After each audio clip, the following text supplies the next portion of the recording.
Assalamualaikum warahmatullahi wabarakatuh. Perkenalkan, saya Insinyur Lukman Martubis MP, dosen tetap pada Prodi Pengelolaan Perkebunan Politeknik Indonesia Venezuela. Video singkat ini saya buat untuk melengkapi syarat mengikuti sertifikasi dosen tahun 2026, yaitu pernyataan diri dosen dalam bentuk kerja di Dharma Perguruan Tinggi atau PDD UKTDP dalam unsur pengajaran. Salah satu mata kuliah yang saya ambil yaitu dasar-dasar ilmu tanah. Mata kuliah ini merupakan mata kuliah wajib keahlian tinggi, berada di semester 2 dengan bobot 3 SKS. Deskripsi mata kuliah dasar-dasar ilmu tanah. Mata kuliah dasar-dasar ilmu tanah membekali mahasiswa dengan pengetahuan dan keterampilan untuk memahami, mengidentifikasi, dan menganalisis sifat fisika, kimia, biologi tanah sebagai dasar pengelolaan kesuburan lahan perkebunan kelapa sawit yang produktif dan berkelanjutan. Materi meliputi faktor pembentuk tanah, sifat fisika, kimia, dan biologi tanah, kesuburan dan konservasi tanah, penggunaan alat analisis tanah, interpretasi hasil analisis laboratorium, serta penerapan prosedur kerja sesuai standar operasional atau SOP. Pembelajaran berbasis pada Outcome Based Education atau OBE yang dilaksanakan melalui perkuliahan, praktikum, studi kasus, dan kegiatan lapangan untuk mengembangkan kompetensi yang terukur dalam menganalisis kondisi tanah dan menerapkan pengelolaan lahan sesuai prinsip budidaya yang berkelanjutan dengan mengintegrasikan aspek keselamatan dan kesehatan kerja atau K3 serta kepedulian terhadap lingkungan. Adapun capaian pembelajaran mata kuliah 1. Mampu menjelaskan konsep dasar faktor-faktor pembentuk tanah. Kemudian mengidentifikasi unsur hara esensial di perkebunan kelapa sawit. Mampu menjelaskan dampak defisiensi unsur hara terhadap pertumbuhan tanah kelapa sawit. Melaksanakan perbaikan kesuburan lahan kelapa sawit, melakukan langkah-langkah konservasi lahan untuk menjaga kesuburan tanah. Selanjutnya, menerapkan K3 atau kesehatan keselamatan kerja dalam kegiatan pengelolaan kesuburan tanah. Yang terakhir, menyusun laporan kegiatan pengelolaan kesuburan lahan kelapa sawit. Metode pembelajaran yang saya gunakan, adapun metode cara dalam penyampaian materi perkuliahan melalui cara yang bervariasi untuk menarik minat para mahasiswa terhadap materi yang saya sampaikan. Metode pembelajaran yang saya gunakan adalah dengan metode DIA atau Delivery, Interaction, dan Assessment. Delivery pembelajaran mata kuliah dasar-dasar ilmu tanah saya laksanakan melalui pendekatan student center learning dengan mengintegrasikan ceramah interaktif, praktikum, studi kasus, dan diskusi kelompok. Strategi ini dirancang agar mahasiswa mampu mencapai capaian pembelajaran mata kuliah melalui pengalaman belajar yang aktif, kontekstual, dan terukur sesuai prinsip Outcome Based Education. Interaction adalah proses interaksi aktif antara dosen, mahasiswa, materi pembelajaran, serta lingkungan belajar. Saya membangun interaksi aktif melalui diskusi, studi kasus, praktikum, dan presentasi. Interaksi ini tidak hanya terjadi antara dosen dan mahasiswa, namun juga antar mahasiswa serta dengan lingkungan belajar, sehingga mampu mahasiswa mengembangkan pengetahuan sesuai CPMK yang telah ditetapkan. Asesmen mata kuliah dasar-dasar ilmu tanah saya lakukan secara autentik dan berkelanjutan melalui kuis, praktikum, studi kasus, presentasi, dan ujian. Penilaian menggunakan rubrik yang selaras dengan CPMK sehingga hasilnya dapat mengukur pencapaian kompetensi mahasiswa tetap menjadi dasar pemberian umpan balik dan perbaikan pembelajaran sesuai prinsip outcome based education. Adapun yang menjadi komponen penilaian antara lain: 1. Aktivitas partisipatif bobotnya sebanyak 5%, kemudian hasil proyek bobot 50%, kemudian aspek kognitif atau pengetahuan dari tugas 5%, kuis 5%, ujian tengah semester 15%, ujian akhir semester 20%. Berikut saya sampaikan cuplikan video pembelajaran yang saya sampaikan secara sinkronis. Selamat sore, salam sejahtera kita semua. Terima kasih atas kehadirannya. Hari ini kita akan membicarakan pertemuan yang kelima. Materi pertemuan kelima adalah sifat fisika tanah. Namun sebelum kita mulai materi untuk pertemuan kelima ini, ada baiknya kita memulai dengan mengucapkan doa secara sir di dalam hati kita masing-masing menurut keyakinan kita masing-masing.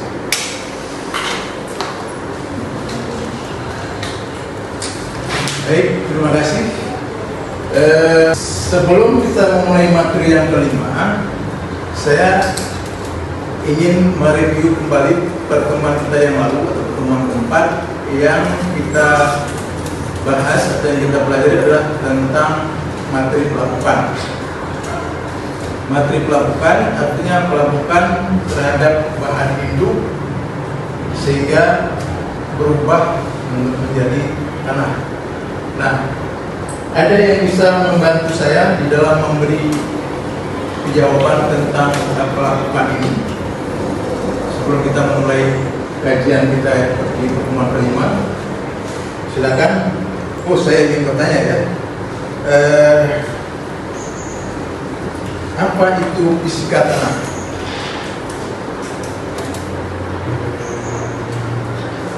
Ada yang bisa membantu? Saya Pak. Ya, silakan Rehan. Fisika tanah itu adalah cabang ilmu tanah yang mempelajari tentang sifat-sifat tanah dan proses yang ada dalamnya. Baik, terima kasih Rehan. Menurut yang lain, apakah jawaban Rehan sudah memenuhi kriteria definisi fisika tanah?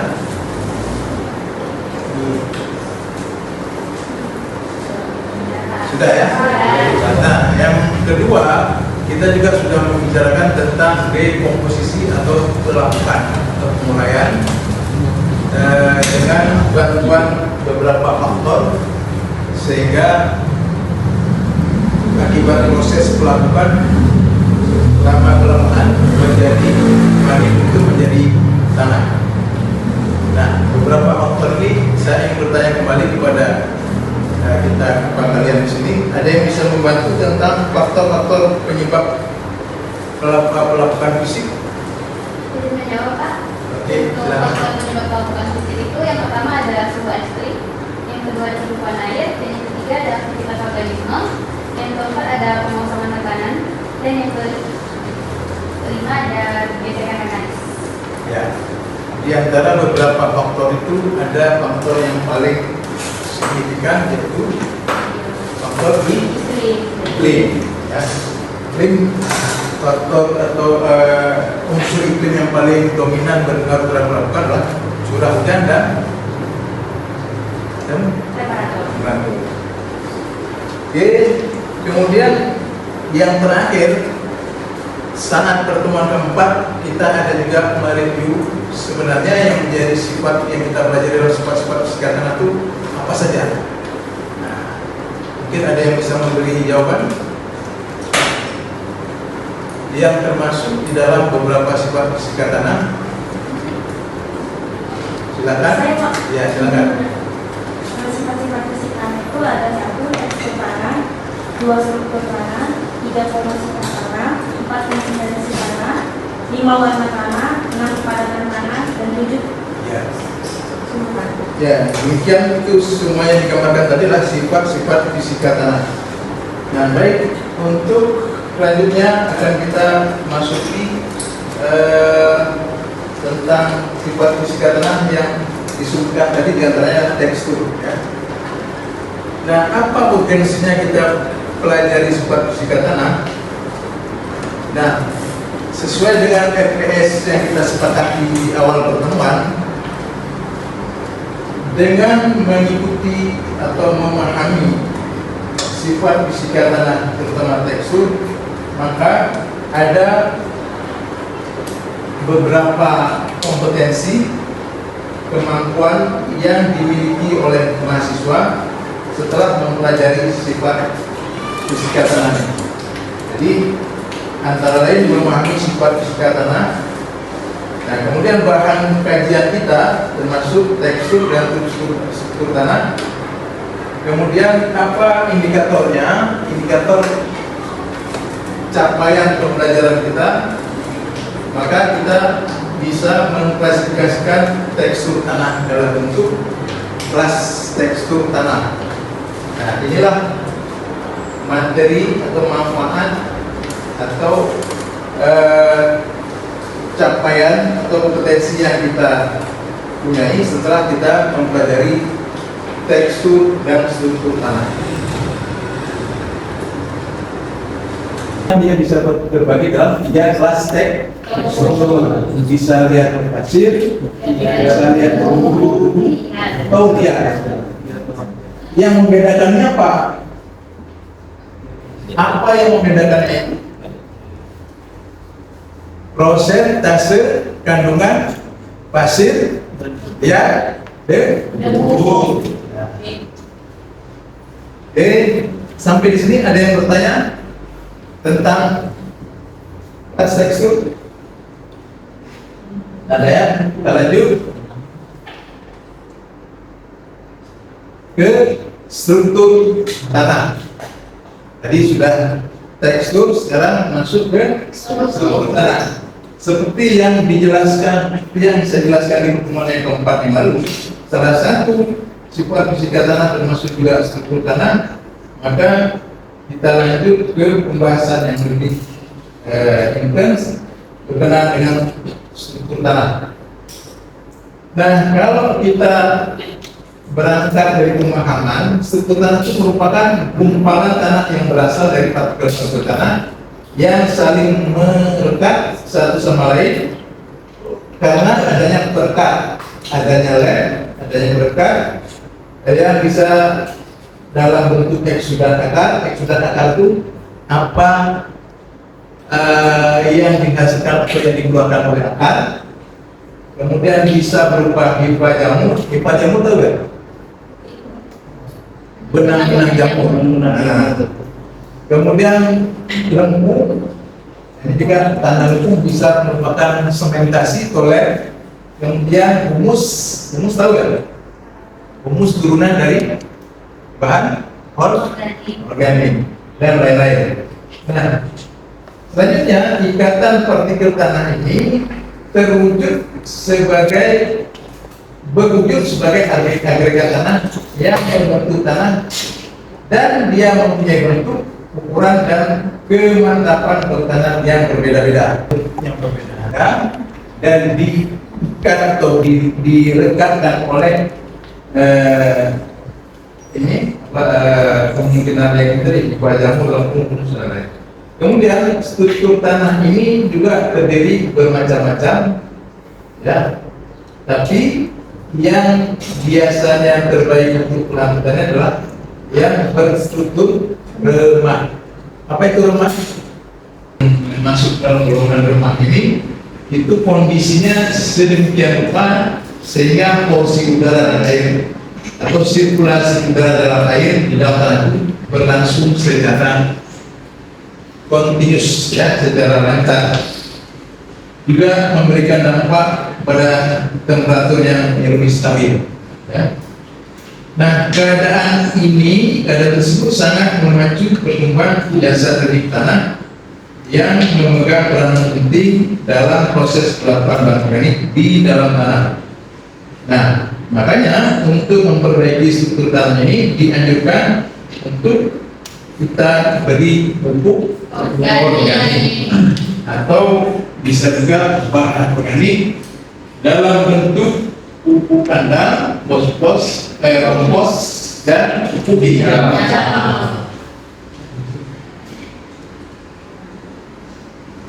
Nah, ini beberapa kasus ya, salah satu contoh tanah yang berstruktur jelek. Tadi kita cerita tanah yang berstruktur baik di rumah.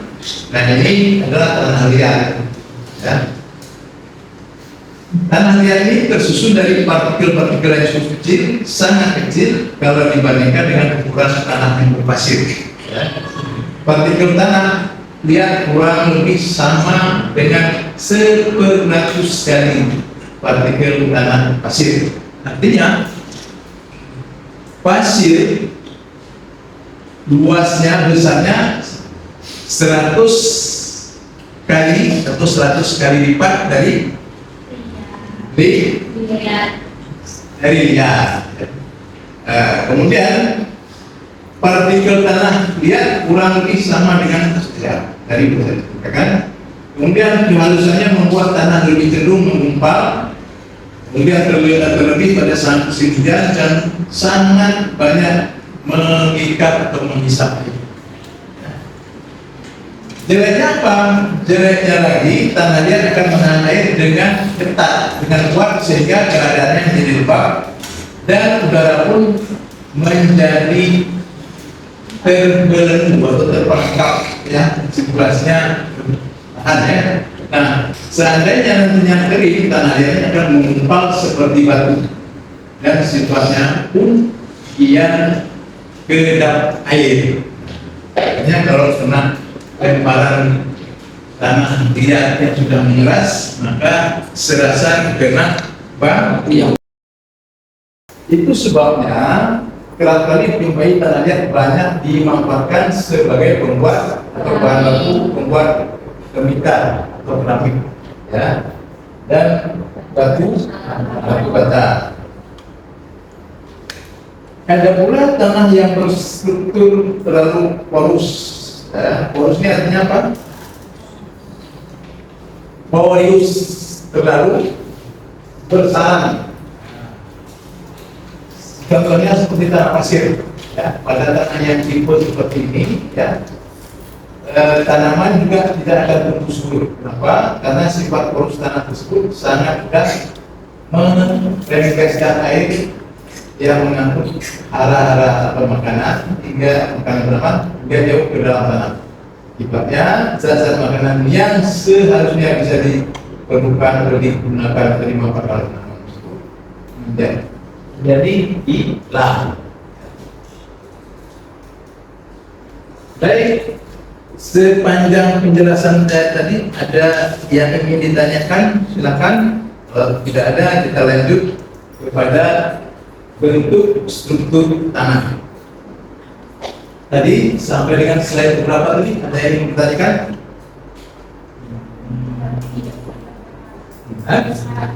Ada? Sudah pas ya? Ini adalah gambaran tentang apa ini? Bentuk struktur tanah. Jadi tanah atau agregat tanah kalau kita dalami lebih detail, maka dia akan punya bentuk yang berbeda-beda. Nah, seperti tervisualisasi dalam gambar ini adalah bentuk tentang perspektif bentuk struktur tanah. Ada yang berbentuk apa ini? Butiran. Ini bentuk apa? Blok. Ini berbentuk apa? Kolom ya. atau tiang. Masuk ini juga. Nah ini berbentuk layer to layer seperti kue lapis. Nah, ini bentuk yang lebih kecil, yang lemah. Ya, kalau kita pegang, dia timbul. Nah inilah gambaran bagaimana sebenarnya agregat tanah itu terdiri dari bentuk-bentuk struktur yang berbeda-beda. Udara. Oke, mungkin materi ini yang bisa saya sampaikan hari ini terkait dengan lanjutan dari sebuah fisika tanah. Tidak ada pertanyaan lagi sebelum saya tutup pertemuan ini. Saya akan mereview kembali apa materi yang kita bahas hari ini, antara lain tekstur, struktur, dan konsistensi. Nah, tekstur kita udah paham semua tadi adalah perbandingan relatif antara syarat atau fraksi butir primer penyusun tanah. Butir primer itu yang mana? Pasir, liat, dan debu. Dinyatakan dalam bentuk proporsional persentase. Itu kata kuncinya ya. Kemudian apa itu struktur? Dari struktur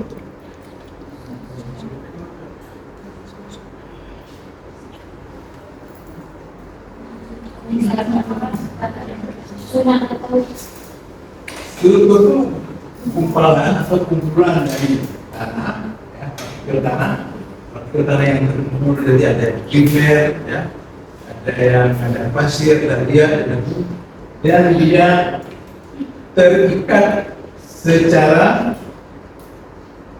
apa? Secara fisik kan? Oleh apa terikat? Oleh sementasi atau alat-alat pelekat alami. Ya, bisa bentuknya sudah tahan, banyak dan lain-lain. Ya. Kemudian, kenapa kita perlu mempelajari bentuk-bentuk dari struktur? Nah, itu supaya di dalam pengelolaan lahan atau pengolahan tanah yang ada di lahan di suatu lahan, kita bisa menentukan cara pengolahan yang tepat gimana, ya, supaya tindakan budidaya kita itu betul-betul bisa menghasilkan hasil yang kita harapkan secara optimal. Ya. Terima kasih atas perhatian, atas kehadiran kalian. Mudah-mudahan pertemuan kita hari ini memperkaya inventaris pengetahuan kita atau memperkaya khasanah pengetahuan kita di bidang ilmu tanah. Ya. Sebelum saya akhiri, saya akan memberikan beberapa tugas kecil untuk kita bahas dan diskusikan pada pertemuan berikutnya. Jadi nanti saya akan memberikan semacam tugas kecil yang akan kita diskusikan. Apa, tolong dicatat, apa peran sifat fisika tanah di dalam meningkatkan produksi pertanian. Yang kedua, ada dua pembahasan nanti akan kita diskusikan. Kemudian, apa usaha-usaha kita yang dapat kita lakukan di dalam memperbaiki struktur tanah agar sesuai dengan tujuan budidaya pertanian.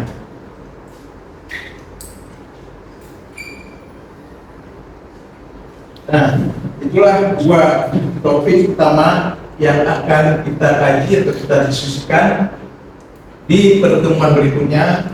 Mudah-mudahan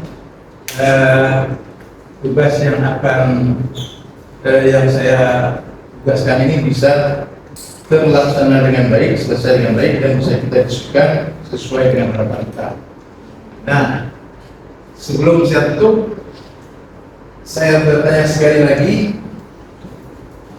apakah masih ada hal-hal yang perlu dipertanyakan? Kalau ada, kita padai pertemuan kita sore ini. Ada? Baik, kalau demikian, sebelum saya tutup, saya ucapkan alhamdulillah, dan saya akhiri dengan kata penutup, assalamualaikum warahmatullahi wabarakatuh. Waalaikumsalam warahmatullahi wabarakatuh. Demikian penjelasan mengenai mata kuliah dasar-dasar ilmu tanah yang meliputi aspek delivery, interaction, dan assessment sebagai bagian pelaksanaan Tridharma perguruan tinggi pada bidang pengajaran. Semoga apa yang saya sampaikan dapat memberikan manfaat. Mohon maaf atas segala kekurangan. Saya akhiri dengan